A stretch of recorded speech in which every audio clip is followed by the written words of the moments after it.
दोस्तों वीडियो के रिजल्ट के बारे में माजरत क्योंकि अचानक वीडियो बनाई हम नेक्स्ट टाइम इवें कहना हो सी इंजॉय करो।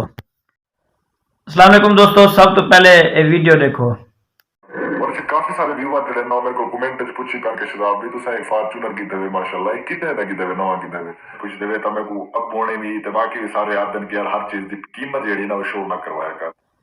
जी दोस्तों, मैं तकरीबन हुणे हुणे उठ्या, तकरीबन 12 का टाइम होंदा पे ते मैं 11:30 बजे तकरीबन उठ्या ते मैं जो ही उठ्या मैं फेसबुक ऑन की है, नेट खोलते ते फेसबुक चलाई बैठा, मगू वीडियो आ गई है वेले मुंडे शहजाद दी ते वो थंबनेल में पढ़े भाई आखिर मैंने फॉर्च्यूनर लेजेंडर कितने का लिया।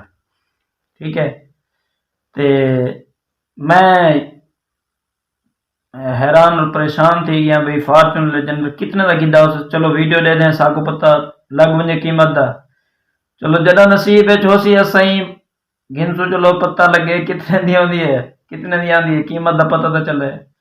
अच्छा, मैं पहले वीडियो का टाइमिंग दी भी वीडियो कितने मिनट दी है, वीडियो तकरीबन 20-21 मिनट दी आई ते मैं हुण मेरे को ये पता करना भी वीडियो दे विच केड़ी जगह पे दसे सी लेजेंडर की कीमत कितने दी है। अच्छा, मैं वीडियो दा स्टार्ट कर गई। अस्सलाम वालेकुम, मैं शहजाद ते तुसां दे वेला मुंडा ते ई ते हूं अग्गा पिछा एक कमरे चो निकलते बेच चो निकलते अंदरों ते बाहर ते वाल उत्था पहुंच गए। मैं देदा बेटा भाई केड़े वेले दसे सी फॉर्च्यूनर लेजेंडर की कितनी कीमत कितने दी है, भाई कितनी कीमत है। अच्छा, व्लॉग 5 मिनट चल गए, कीमत नहीं सी दसी। 10 मिनट चल गए, कीमत नहीं सी। मैं परेशान ही करते बैठना दिया भाई केरे वेले दसे सी। व्लॉग 15 मिनट चल गया, कीमत नहीं सी दसी। व्लॉग 18 मिनट चल गए, कीमत नहीं सी दसी। मैं कि 3 मिनट रहा पेन हुण दसे सी। व्लॉग से 20 मिनट चल गए, कीमत नहीं सी दसी। ते मैं हुण उत्तों सेकंड रहा पे मैं परेशान भी कीमत अजे नहीं सी दसी। ते आखिरी सेकंड जवान दे पुत्र आखे भाई तुसा सारे दोस्त पूछ देवे भाई लेजेंडर कितने दी कीती है फॉर्च्यूनर ते मेरे को अब्बा आदे अम्मा आदिए मेरे बिरा आदन मेरे को सारे आदन भाई तू कीमत न शो की कर वह गोदे आ तेरे वास्ते वेले ही से असा तेरी वीडियो असा कलेक्ट करें हैं, लेकिन सारी गलती है कलेक्ट करने है, लेकिन कलेक्ट करने मत कोई फायदा सा को मिले ते अगू तू एंडे धोखा करें भाई मेरे को प्यू आके मेरी माँ आके भाई कीमत न दसी कर तेवल तू व्लॉग क्यों बनाई। 20 मिनट पता नहीं कितनी व्यूज आए हो सन वीडियो ते लखा दे हिसाब दे नाल ते तू उन्हें को धोखा दीते ते को अगले दुआवा देंदे बैठे झोलिया चाहते बद दुआवा देंदे बैठे हो सन। मेरे नाल तो कुहाड़ी पई है, देखो कुहाड़ी पई है तो मेरा नाल बैठा हुआ मैं तो कुहाड़ी मार दे वहां।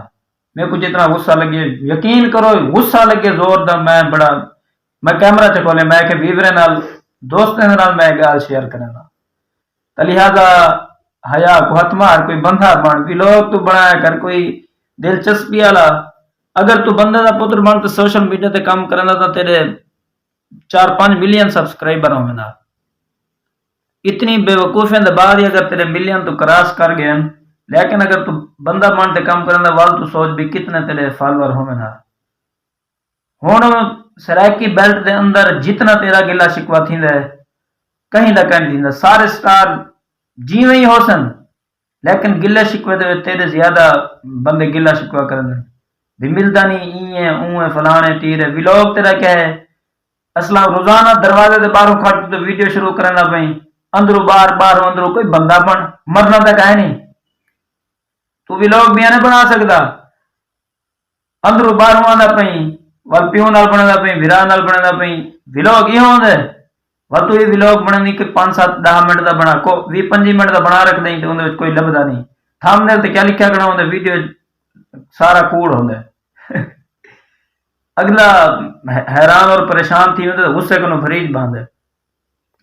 और मेरे को काफी दोस्त मिलियन इन वीडियो अगर कोई देखनी भी होवे तो इंडी ठीक करो भाई पहले स्टार्ट करो थोड़ी जी वल एंड बस क्योंकि इन थंबनेल जरा एंड दसेंदे ते मरे दा कूड़ है एंड जिमें मेरे को आज दी वीडियो तहकीक थी गई है भी मैं थंबनेल एडिट मैं के फॉर्च्यूनर जन दी कितनी कीमत कितने दी है ते ओ भाई वाल आखिर जाके भी गूगल ते लिखो सर्च करो प्राइस इन पाकिस्तान ते तो लाभ हुए सी साको पता काहे नहीं असा कई फेडा च रेंदे रहे हैं फलासफरियां थोड़िया की अगर अल्लाह दा बंदा ते दोस्तों इन वीडियो को शायद वेले मुंडे तक पहुंचाओ ताकि वीडियो देखते कोई अकल उनके अंदर पैदा थी वे कोई उनके अंदर सेंस पैदा थी वे वीडियो सही बनावे ते लखां दे नाल व्यूज आन लखां बंदे नाल धोखा करेंगे ते सराइकी वाल इस वजह वास्तों थोड़ा उन्हें को गलत निगाह दे नाल डिठा वेंदा है ठीक है ते शायद आदम करीम ते को मिलन भी आंदा पिया ते वाल तो आदमी भी मेरे को टाइम काट दे पहले मेरे को टाइम गिनो वाला टाइम असा किवें गिनूं राब्ते नंबर दूसरा शो थे वो नंबर बंद थी गया किवें असा राब्ता करूं इंस्टा ते 1700 मैसेज कीते से कोई जवाब नहीं आता किवें असा टाइम गिनते हो ते असा आसमान करी और सको टाइम देवी ते उठाई वाल भी गपशप लगसी ठीक है दोस्तों बहुत शुक्रिया वीडियो को शेयर करो लाइक करो सब्सक्राइब करो शुक्रिया अस्सलाम वालेकुम।